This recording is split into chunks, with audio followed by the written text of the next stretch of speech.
Hello everybody, this is Toys R Us, and for this new figure unboxing and review we're going to be looking at the Newage Legendary Heroes number 60W. So that's right, we're just going to be concentrating on Mimic, as they're calling him, which is basically, as far as I'm aware, and please do correct me if I'm wrong, it is a third-party take, I believe, on an animated figure known as the Wasp.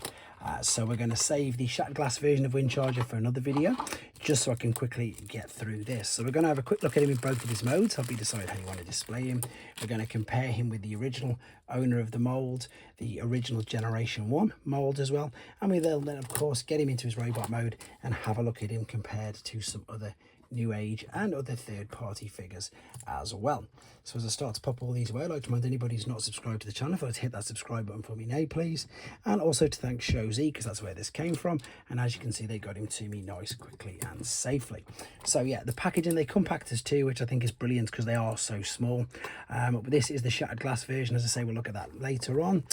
This is Assassin Mimic, and as I say, what they've done is, I like the fact that they've replaced the magnet that he had with basically like a sting. So we've got some product shots there, and as I say, the reason why they can't call them official Transformers and their real names is because they do transform and Takara don't license them to do that. The alternate mode though, I mean, you can already tell if you've not seen a review of one of these figures, really small, really intricate, and there's loads going on with these considering the size of them. Just a little bit bigger than an original Takara world's smallest Transformer, but you know, much smaller than the really old actual minibot. So really small, but they pack a lot of detail into these. You can see they go backwards and forwards, no problem. The wheels do spin around. Oh, they're all on individual pins, and to be fair, most of it is pretty much all tucked away really quite neat. Nice bit of detail there on the front of the grille. Everything's painted on, there's no translucent parts, and I don't think there's any die cast on this. So I'll tell you in a second once I've got him into robot mode. Apart from the pins obviously there, I don't think there's any die cast. Nothing more really to say about the particular alternate mode, but they are, as every other company does, they are getting their use of this mold already. We've got 4 colors. Videos for these ones are already up, and as I say, let's have a look at him now in his robot mode. So here he is, and he's in his robot mode, and I think what I'm going to do in all honesty is I'm going to zoom in for you just a little bit more, because these guys are so small. So again, let's give you, I suppose, an idea if you collect mainline figures of how small this is. So that is the core class Optimus Prime figure, and as you can see, he is probably double the size. In fact, he's probably about the same size, yep, as your Dr. Wu Optimus Prime figure. So again, super small, which again means that he is about the same size as your standard Micromasters, which came out during the War for Cybertron trilogy. Right, I will bring in some other Newage figures in a second, but I've zoomed in so you get to see, let's move that out of the room, might as well, just how articulate and detailed this is. So yeah, I believe this is animated Wasp, which I think, again, please correct me if I'm wrong, was again a figure that did, sorry, a character that didn't really get a figure, so it's nice that he's actually got one. The paint on here is brilliant, the detail is great. He's got ball and sockets in his shoulders, so we'll go all the way around like so. The head will spin all the way around as well, and look up and look down. Again, ball and socket.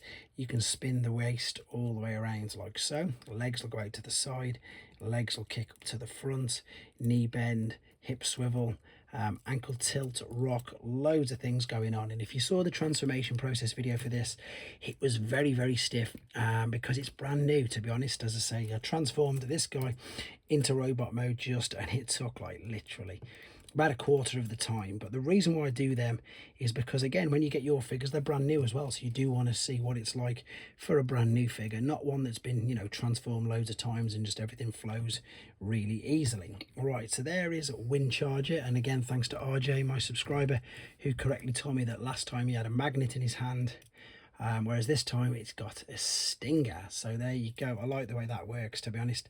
I think it looks good. Again, very quick comparison with G1 Windcharger. There's not much more to say about that guy, to be fair, because it's not him, but of course that was what the mold was. So as I'm sure you got the impression, these are dubbed mini masterpieces for exactly that reason. The articulation on them, look, there's even that's legit ab crunch there. That's a hinge there intentionally. That has nothing to do with any transformation process whatsoever. It is there purely and simply for the ab crunch feature. Right, let's bring in Newage Optimus Prime, who now doesn't even fit inside the picture frame, and bring that in there. So here's an Iron Factory. There you go. Funny enough, here's animated Bumblebee Deluxe, which is quite a small figure anyway. But yeah, these guys, they're in a league of their own. I suppose they are very clever for what they do, but what I'm trying to say is they're all scaled perfectly via Newage, as I say, so they are all aimed to scale with each other. Let's move that guy out of the way. There's not much more to say about it. The mold is clever, the transformation process is clever, it's not too tedious or annoying that it's like the Magic Square ones that sometimes are just no fun. This tends to just all fold together, albeit with a brand new figure, rather easily, even though, as I say, it can be quite difficult, but it's not overly challenging. Hopefully you'll see that in the tutorial. And that is pretty much it. This is Mimic. We've got wind charger up, tailgate's ready to go, as in the next video as well, and of course the shattered glass version of him. So there's even more of these particular figures for me to review, and you'll be seeing them very soon. As always, let me know what you think in the comments, guys. Take care.